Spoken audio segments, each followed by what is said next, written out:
Bonjour à tous. Aujourd'hui, nous nous retrouvons pour notre méthode Kaizen la forme, c'est-à-dire perdre du poids tout doucement tout en conservant une bonne santé. Aujourd'hui, nous sommes à 4%, nous allons tout doucement vers les 100% d'énergie et de perte de poids et de vitalité. D'accord? Méthode Kaizen, les bases de la perte de poids, c'est parti.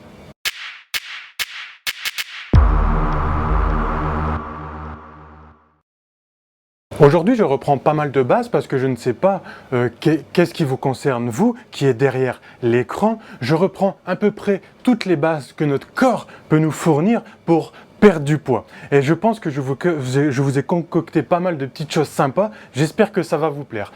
Premièrement, là vous allez rigoler, dépenser plus d'énergie qu'on en mange. Ça paraît, c'est la base, mais bien sûr, on est obligé de commencer par là.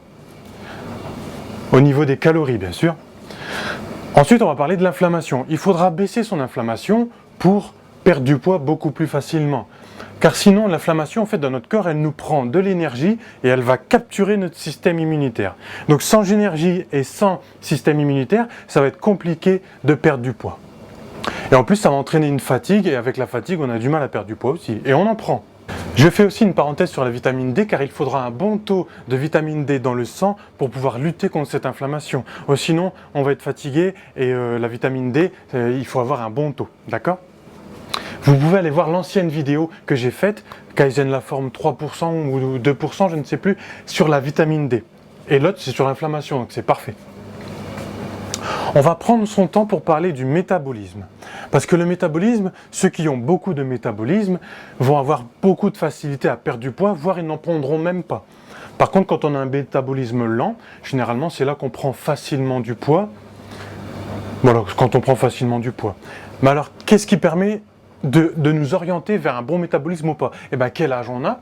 Quand on est jeune, quand on est plus âgé, si on fait de l'activité physique, on va augmenter notre métabolisme. Qu'est-ce que c'est le métabolisme? Eh bien, ce sont les cellules de notre corps qui vont d'un point A à un point B.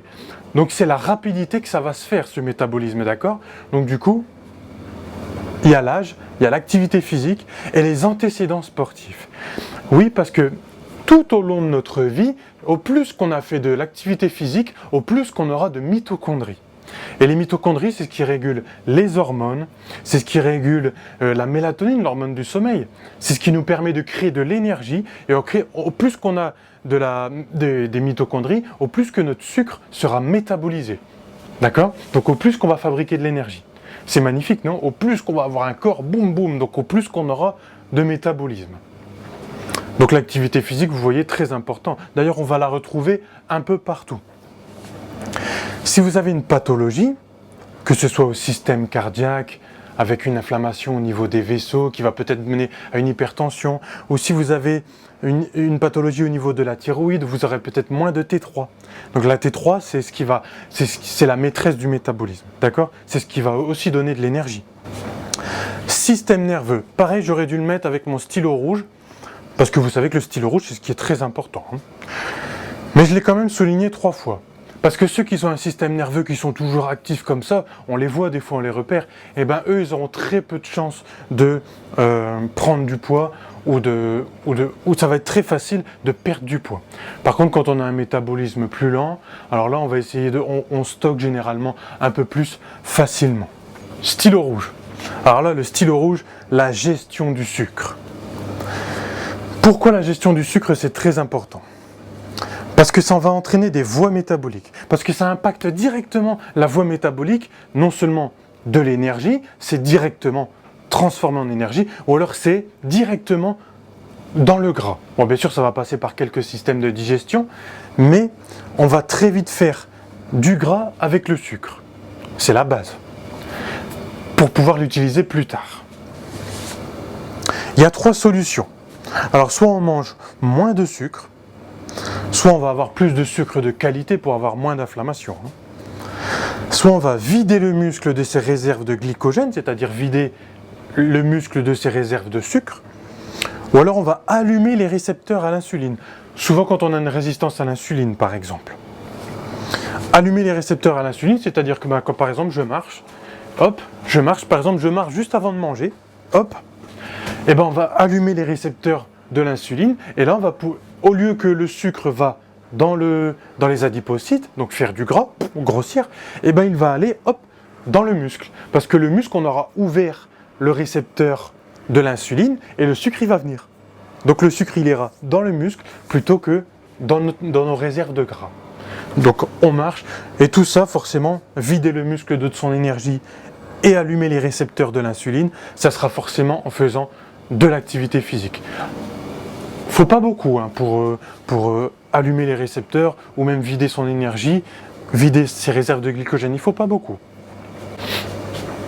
Ensuite, on va parler du système hormonal.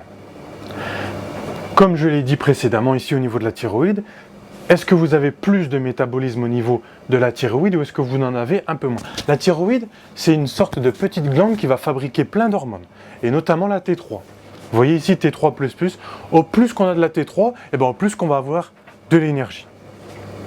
Mais comment on fait pour stimuler cette T3? Eh bien, on va s'exposer au froid. Vous voyez, je vous ai mis trois facteurs pour qu'on puisse augmenter notre T3. L'exposition au froid, par exemple, j'essaye d'enlever un pull de temps en temps, ou alors je mets de l'eau froide sur mes jambes surtout. À la fin de la douche, j'essaye de mettre un petit peu plus d'eau froide. Tout ça, c'est des petites astuces pour augmenter son métabolisme et on va perdre du gras, on va perdre du poids. Baisser son inflammation. Ah oui, si vous avez une inflammation au niveau de la thyroïde, c'est ce qui va précéder la maladie d'Hashimoto, par exemple. Tout démarre par une inflammation. Et aussi, là où est-ce que la glande elle est censée sécréter de la T3, si on a une inflammation, la T3 elle ne va pas être sécrétée. Donc comment baisser son inflammation? C'est en prenant soin de sa barrière intestinale. Vous savez que l'inflammation dans tout le corps, elle va partir des intestins. Donc à partir de là, on aura plein de choses. La mélatonine, mieux dormir, mieux manger forcément, pour baisser l'inflammation, avoir un beau taux de vitamine D, etc. Allez voir les anciennes vidéos. Et l'activité physique, elle va stimuler la thyroïde aussi. Boum boum. Donc on aura plus de T3. On aura un meilleur métabolisme. On sera plus en forme au quotidien. On est toujours dans le système hormonal. Et comment être dans le système hormonal sans parler de la testostérone? La testostérone, l'hormone masculin qui permet d'être joyeux, qui permet de vouloir conquérir. D'accord? C'est l'hormone de la réussite, renommée par certains spécialistes. Testostérone égale hygiène de vie. Ah oui, là, au plus qu'on a de l'hygiène de vie, au plus qu'on aura de la testostérone. C'est comme ça. Et l'hygiène de vie, c'est les 5 piliers de la santé. On est d'accord? Allez, on les fait ensemble, les 5 piliers de la santé. Vous savez que j'aime bien ça. Hein? L'activité physique, le sommeil, l'alimentation, la gestion du stress et le relationnel aux autres. Et justement, au plus qu'on a de la testostérone, au plus que généralement on a de la confiance pour aller parler aux autres, etc. Vous voyez, tout est lié. Comment on fait pour avoir plus de testostérone? Eh bien ici on a la balance avec le stress. Plus on est stressé malheureusement, au moins que la testostérone, elle va réussir à être métabolisée par nos mitochondries notamment. Vous voyez, mitochondries, on en a parlé quelque part. Mitochondries, les antécédents sportifs. Donc on peut faire une liaison en live. Ici je vous fais une liaison en live. Au plus on a de mitochondries, au moins on va être sensible au stress. Donc au plus qu'on aura de testostérone. Donc au plus on a des antécédents sportifs, au plus on aura de testostérone. En live, j'ai fait une liaison. C'est beau, j'espère que ça vous a plu. Donc comment ça se fait qu'on a du stress? Eh bien peut-être qu'on a une pathologie. Là aussi je vous ai dit système cardiaque, système rénal. Donc on va essayer d'abord avec le mode de vie ou d'autres méthodes. Hein. On a beaucoup de méthodes au niveau du coaching, de la nutrition fonctionnelle que j'utilise. On va d'abord perdre un peu de cette pathologie, tout en essayant de perdre du poids. Mais ensuite, on va perdre du poids. D'abord la pathologie, baisser l'inflammation, et ensuite on perd du poids. Le stress, ça peut venir du bruit. Le bruit pendant la journée, le bruit pendant la nuit. Le bruit pendant la nuit, c'est une catastrophe parce que le cerveau, vous savez, même quand on dort, il écoute toujours le cerveau. Il écoute toujours s'il se passe quelque chose. Donc du coup, s'il entend quelque chose, ça va baisser le niveau de la mélatonine parce que lui, il va essayer de se réveiller le cerveau pour savoir ce qui se passe. Nervosité. Ah oui, quand on est très nerveux, ça veut dire qu'on est un peu stressé et que du coup, ça va baisser les niveaux de testo. Mais c'est vraiment une nervosité chronique, d'accord, sur le long terme. D'accord? Dites-moi dans les commentaires si ça vous plaît et laissez-moi un j'aime, ça permettra d'avoir plus de vues. Si ça vous plaît, bien sûr. L'exposition aux métaux lourds. Alors ça, c'est très intéressant. Au plus qu'on a de métaux lourds dans le corps, au plus qu'ils vont capturer la testostérone. Parce que la testostérone, ça fait perdre du poids aussi, attention, hein. Ça permet d'être plus en forme et de perdre du poids aussi, c'est pour ça qu'on en parle. Donc les métaux lourds, ça capture la testostérone et ça les enferme. Les xénobiotiques, quand on prend des aliments emballés, par exemple du jambon emballé ou dans des boîtes, tout ce qui est emballé, le plastique tout simplement, tout ce qui est plastique. D'accord? Donc on va faire attention à ça aussi. Et si vous avez des amalgames dans la bouche, vous savez, le plomb ou le mercure, plutôt, ouais, quand on dit que c'est un morceau de plomb que le dentiste vous met, en fait c'est du mercure. Mais ça, bon, on ne peut pas trop rien y faire, même si on essaye de le retirer, c'est quand même très compliqué. Mais on va prendre des vitamines, on va prendre des oméga 3, tout ça, ça va permettre d'augmenter la testostérone, et puis bien sûr, on va faire un peu d'activité physique. Testostérone, le sommeil. Toute la testostérone, enfin beaucoup de pourcentage de la testostérone est sécrétée pendant le sommeil. Ainsi que l'hormone de croissance, etc. Beaucoup des hormones sont sécrétées pendant le sommeil. Donc du coup, très important de bien dormir et dormir profondément. Et manger du bon gras, comme je l'ai dit précédemment, comme des oméga 3 qu'on peut trouver dans le poisson, dans les noix, les oléagineuses, etc., les amandes, les noix de cajou, ça c'est super. Le jaune de l'œuf, ah oui, ça il faut y penser aussi. Et après, bien sûr, il y a la complémentation en oméga 3 qui existe. On va parler du dernier facteur des bases de la perte de poids, que des fois on n'y pense pas forcément parce que c'est quelque chose d'anodin dans le quotidien, mais c'est pas quelque chose d'anodin dans la nutrition fonctionnelle. D'accord? C'est la mastication, le fait de mâcher. Le fait de mâcher, ça va libérer la salive avec plein d'enzymes qui vont découper les aliments. Hop. Quand on mâche, ça signale aussi biochimiquement à notre estomac de larguer aussi les enzymes digestives et de créer de l'acidité pour pouvoir tout découper, notamment la protéine. D'accord? C'est très important d'avoir beaucoup de toutes ces sécrétions pour bien digérer. Ou sinon, ça va mal se passer au niveau des intestins. Donc on va voir comment faire. Ici le stress, bah oui le stress, système nerveux sympathique, ça va inhiber la sécrétion de salive. Donc il faudra essayer de baisser son stress au quotidien, comme par exemple en faisant méditation, yoga, s'arrêter tout simplement, prendre des pauses, savoir peut-être une sieste et savoir bien dormir aussi. La nuit, la mélatonine elle baisse le stress et après ça repart pendant la journée. Le sport, eh ben oui, le sport ça inhibe le fait de bien mâcher. Donc pendant notre séance de sport, on essaye déjà de ne pas manger du solide. D'accord? Parce que le solide c'est trop compliqué à découper. On peut boire de l'eau bien sûr. Est-ce qu'on peut boire de la protéine? Ça reste encore controversé. Parce que c'est pas du solide, mais il faut quand même la découper. Donc si on arrive à bien la supporter, ça va. Mais sinon, tout complément alimentaire, autant les prendre 10 minutes, 20 minutes après le sport. D'accord? Manger trop vite. Eh bien oui, on entend souvent que les gens qui mangent trop vite, oh, j'ai mangé trop vite. Ça reste sur l'estomac. Ben effectivement, on a mangé trop vite, donc on n'a pas assez mastiqué, pas assez découpé les aliments.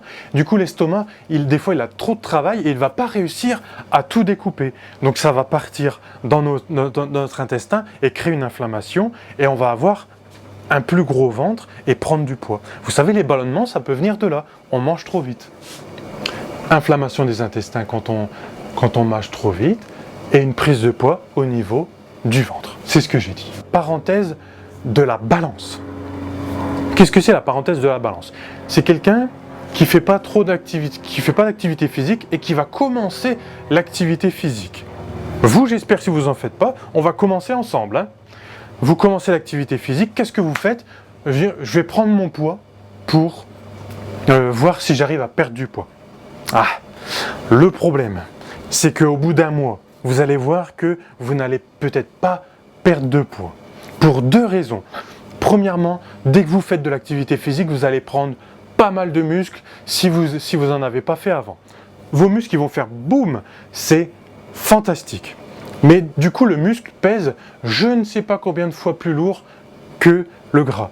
Donc du coup, en commençant l'activité physique, vous allez perdre du gras, pas mal de gras, mais vous allez prendre du muscle. Donc du coup, sur la balance, ça ne va pas forcément se voir, puisque le muscle, il pèse très lourd. Donc ça, il faut bien retenir. Mais alors, quelle est la solution, Jérém? Le miroir. Des fois, peut-être que vous n'aimez pas le miroir, mais là, il va falloir l'accepter. Au bout d'un moment, vous allez voir dans le miroir les résultats. 1 mois, 2 mois, 3 mois, 4 mois. Alors là, 4 mois, vous allez le voir. D'accord? Deuxième option, la photo avant-après. Photo avant-après, tout ça c'est très important au niveau de la motivation. Il ne faut surtout pas sous-estimer cette motivation. Des fois vous n'avez pas de motivation, et bien il faut la mettre sous le bras et puis vous allez faire sans motivation. L'activité physique, elle est très importante. Et même si vous ne voyez pas la différence sur la balance, même si vous ne voyez pas la différence dans le miroir, premièrement, au bout d'un moment, ça va se voir. Deuxièmement, quoi qu'il se passe, l'activité physique, comme on a pu le voir, pour la santé, c'est fantastique. Et encore, on va en reparler dans les futures vidéos de Kaizen la forme, dans les prochains pourcentages. J'espère que ça vous a plu. Dites-moi si ça vous a plu. Gardez la forme. À bientôt.